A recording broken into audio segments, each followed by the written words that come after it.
Buenas tardes, Gianfranco, ¿cómo estás?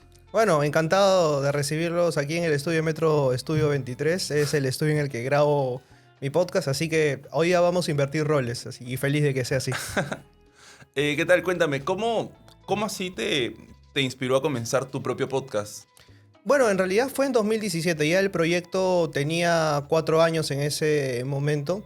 Yo tenía la idea de hacer un podcast desde muchísimo tiempo antes, por un tema de recursos y tiempos no sabía cómo empezarlo. Ten en cuenta que en ese tiempo pues el tema podcast era algo totalmente desconocido para mucha cantidad de personas que pues pensaban que no sabían con qué se comía el asunto. Y me pasó que meses antes del 2017 una amiga me había dicho que había una posibilidad en Radio Zona PUC, justo cuando yo estaba estudiando la maestría, de entrar a este programa y de presentar mi propio programa, ¿no? Que era en ese momento El Buen Librero. No se dio en la primera parte, y en la segunda parte del año me ocurrió justamente algo que me dijo, vamos con esto. Y fue que me olvidé los audífonos mientras estaba en la combi. Y dije, bueno, voy a tratar de escuchar lo que está escuchando la combi. Entonces, en un reggaetón rompepiso alucinante, se me ocurrió y dije, ¿por qué no transformar este formato? Los peruanos escuchan radio de una manera. Pero hacer podcast no es hacer radio, sino que es adaptar el formato a lo que tú realmente quieres. Y dije, vamos a transformar este formato en literatura. Y bueno, empezó el podcast en el 2017 y de ahí parejo hasta ahora con una interrupción en el medio de la pandemia, que abandonamos el estudio y recién ahora en 2023 hemos vuelto a un estudio profesional, ¿no? Y estoy feliz de eso. ¿Cómo tú aconsejarías a alguien que quiere de repente abrir un podcast? Uh-huh.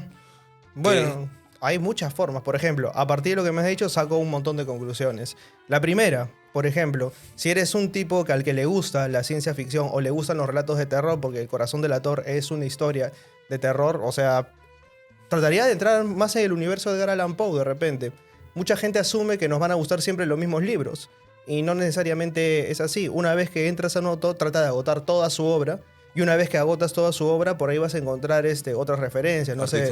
Escritores similares, de Por repente. ejemplo, Guy de Maupassant, tienes ahí a Horacio Quiroga, aquí en Sudamérica, ¿no? Aquí tienes a Clemente Palma. Son autores que más o menos están por el mismo rango de época y de temática. Entonces, por ahí se genera ese efecto hipervínculo. Y lo que le recomiendo en sí a todas las personas, y aquí es el momento en el que miro la cámara y digo, es el consejo que no sabías que necesitabas. Si tienes un tema, si te gusta hablar de algo, sientes que eres capaz de transmitir un mensaje, hazlo, no te quedes con las ganas. No hay nada peor que decir, lo pude hacer. No hay nada peor que decir, esta es una posibilidad. Ese casi, ¿no? Que nos gusta a tantos, ¿no? Muchos son campeones morales, ¿no? En ese sentido. Uy, mira, si es que el Perú hubiese aprovechado la época del guano, pero no la aprovechó, pues viejo. Entonces, háganlo. Es lo mismo con el podcast. Si tienes una idea, hazla, llévala a cabo. No esperes a que alguien más te diga lo debiste hacer o lo deberías hacer, simplemente lanzarte y hacerlo. Tírate a la piscina. Y sobre todo, y este es un tema que me molesta bastante, hay muchas personas que dicen, pero si no le gusta a la gente, sigue intentando. Sigue intentando. O sea, el fracaso es parte del éxito. Vamos a ponernos aquí con las frases de calcomanía que vas a colgar en una combi, ¿no? En la parte de atrás, no, guíame, señor de Uruguay, el fracaso es parte del éxito. Y es porque nada sale bien a la primera. Bueno, te puede ligar, ¿no? Evidentemente, como alguna persona, pues, ¿no? Que graba un video en TikTok y se hace viral y le genera un montón de seguidores, pero después de eso, ¿qué hay? ¿Cómo hago que este éxito se siga replicando a lo largo del tiempo? Quedan en solo un momento y después de eso ya no sale nada más y se apagan. Si no, míralo al pobre Tapir, ¿no? Fue ese típico caso de One Hit Wonder, ¿no? O sea, pegó un video de, la mascota, ¿qué tal, cómo estás? Y quedó ahí, ¿no? Entonces... Y nunca más volvió a sonar. Y nunca más. Entonces, el tema es, ¿cómo es que yo aprendo de lo malo para decir, esto malo no lo vuelvo a hacer y lo mejoro? Y de lo bueno lo sigo haciendo, pero veo que otras posibilidades hay, porque a veces las fórmulas también se agotan, ¿no? Igual como lo estábamos conversando detrás de cámaras, de que eras docente y todo. Bueno, eres docente. Sí, no me votes todavía. No, claro que no. Vi una pregunta en tu Instagram, creo, que dijo, ¿volverías a enseñar a colegios? ¿Lo volverías a hacer? Sí, o sea, ¿qué es lo que pasa? Yo enseñé 7 años en colegios, ¿no? En diferentes etapas de mi vida. Y bueno, me especialicé en docencia universitaria, hice la maestría ahí y mi mundo ahora es el mundo universitario. En algún momento traté de que ambos mundos dialogaran, ¿no? Pero era muy complicado por temas de horarios y temas de transporte. O sea, terminaba liquidado. El año pasado terminé cansadísimo. O sea, al punto de que me tuve que tomar 2 meses enteros de vacaciones sin hacer absolutamente nada. Y bueno, de ahí replantear un montón de cosas, ¿no? Pero sí creo que es un lugar al que me gustaría volver en algún momento. Quizás no ahora. ¿Te sientes más cómodo siendo docente universitario? Sí, muchísimo más. Porque siento que todavía la educación a nivel básico es bastante conservadora en muchas cosas, ¿no? O sea, asume que hay una adultización del estudiante en etapa adolescente, cuando en verdad está explorando su identidad. Es más, todavía cuando entran a la universidad, se entra con 16, 17 años. Y a los 16, 17 años eres un adulto temprano que está buscando todavía ver qué lugar ocupa en el mundo. Muchas veces entras sin saber qué es lo que quieres hacer todavía. Y sí, o sea, yo no establezco un para siempre, pues, de adiós a los colegios, sino que establezco que es un hasta pronto.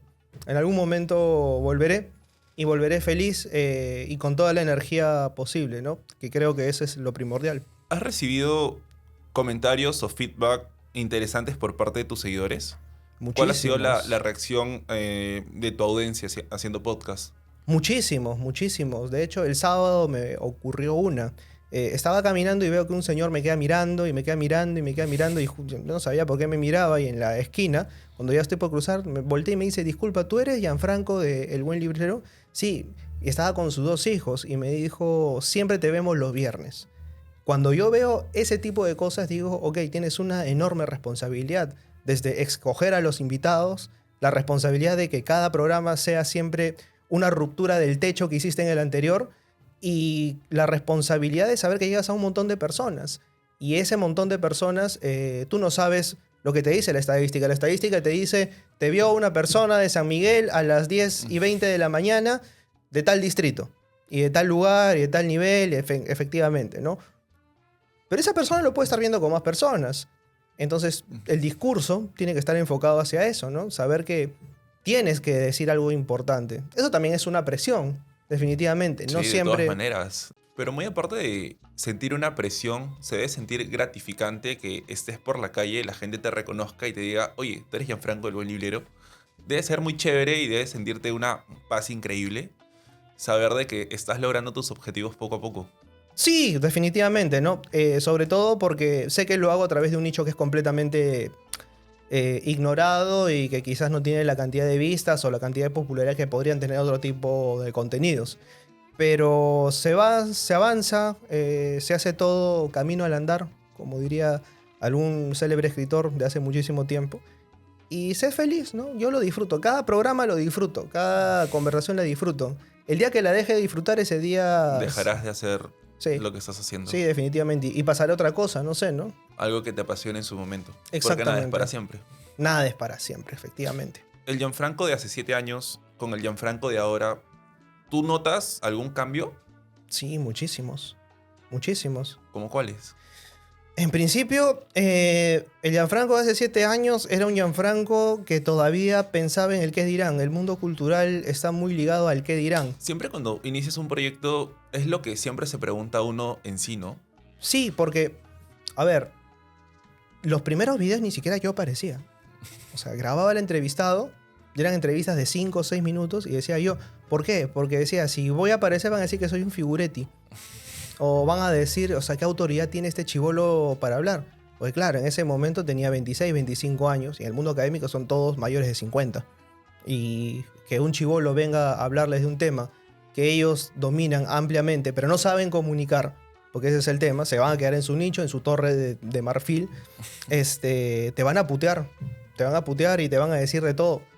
Pero ahora no. O sea, ¿cómo creció esa confianza? ¿crees? Haciendo más videos, más podcasts, la experiencia. Nadando con cocodrilos, peleando contra el fuego y viendo que después de nadar con cocodrilos y peleando contra el fuego sigues igual. Solamente que aprendiste algo, que ya no hay que tener miedo. Igual tengo miedo. O sea, olvídate, cada vez que hay alguna presentación o hay una clase nueva, siempre tengo miedo. Pero el miedo ya no es a qué es lo que van a pensar. El miedo es a cómo me supero siempre, ¿no? ¿Será esta presentación, será este programa mejor que el anterior? Y no solamente por las cifras, porque las cifras te pueden decir, a veces hay un tema espectacular, ¿no? Y las vistas no te respaldan. Y tú dices, ¿es porque no enganché con el público o porque realmente es malo? Yo creo que hay cosas que hay que modificar sobre la marcha, ¿no? Y ese es un aprendizaje, ¿no? Constante. Tratas de competir contigo mismo. Sí, yo, como diría Blanca Varela, ¿no? Mi sombra es mi propia y desleal competidora. Totalmente. Quiero agradecerte por la entrevista. De verdad, muchas gracias. Ha sido un placer conocerte. Y bueno, hasta aquí toda la entrevista con CICE TV. Mi nombre es Miguel Céspedes y muchas gracias por todo, de verdad. Encantado, para cuando quieras.